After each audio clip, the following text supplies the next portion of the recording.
Musannaf Abdul Razzaq nomor hadis 20.559.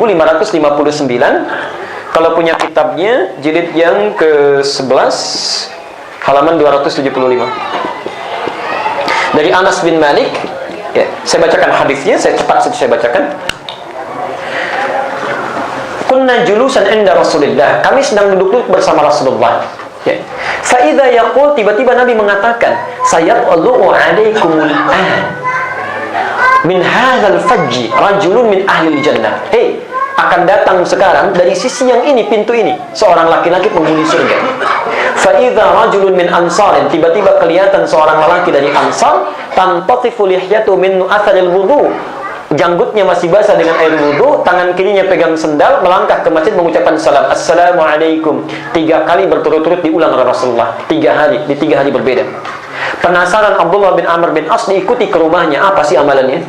Allah, malam pertama salat tahajudnya biasa. Malam kedua bacaan Qur'annya tidak sepasi yang lain. Hari ketiganya tidak puasa sunnah. Hampir-hampir kata Abdullah bin Amr bin As, saya menduga amalannya biasa. Ketika akan pergi dipanggil oleh orang ini. Ya. Ditanya oleh Abdullah bin Amr bin As, apa sih amalan anda begitu istimewa sampai disebut ahli surga? Kata orang ini dengan tawadhu'nya, perhatikan kalimatnya, ma illa kama ra'ait. Saya nggak punya amalan istimewa kecuali seperti yang anda lihat. Illa, kecuali saya membiasakan satu amalan sebelum, perhatikan, sebelum saya tertidur, saya biasakan menghilangkan sifat riya, dengki pada orang di sekitar saya. Saya maafkan siapapun yang punya salah pada saya.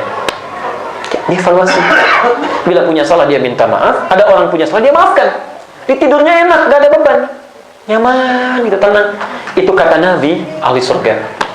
Ahli surga. Makanya turun ayat Ali Imran 133, 134 untuk melukiskan kisah ini. Antum nanti bisa baca. Ada penghuni surga, tempatnya seluas langit dan bumi, tapi amalan ritualnya biasa. Cuma gemar memaafkan orang. Kalau marah, maaf diprovokasi, bisa menahan amarah. Itu tempatnya seluas langit dan bumi. Ya, Masya Allah. Nah, saya kembalikan. Jadi biasakan sebelum tidur kita evaluasi. Makanya saat bangun Anda ucapkan alhamdulillah, karena diberi kesempatan kembali oleh Allah meningkatkan amalan yang sebelumnya, mengevaluasi yang sebelumnya pernah salah kita lakukan. Tapi saat salat diminta kita nyambung dengan Allah, kita mikirkan dunia, ya, kurang khusyuk kita.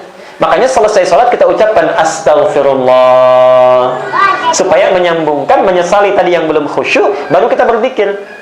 Karena itu Nabi jarang berdoa setelah selesai sholat kecuali zikir. Adapun kalau doa beliau singkat, yang biasa belum diminta dalam sholatnya. Misal, Allahumma antas salam, minkas salam, tabarakta ya dzal jalali wal ikram. Itu singkat, itu doa itu. Itu doa. Ya.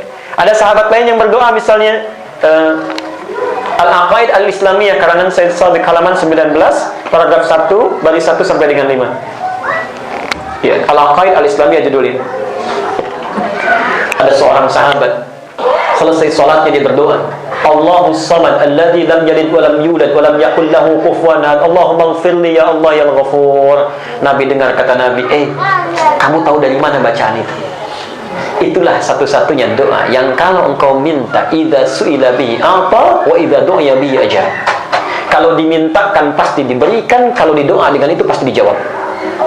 Di antaranya berdoa dengan memohon dengan asmaul husna. Tapi syahidnya orang ini berdoa setelah salat.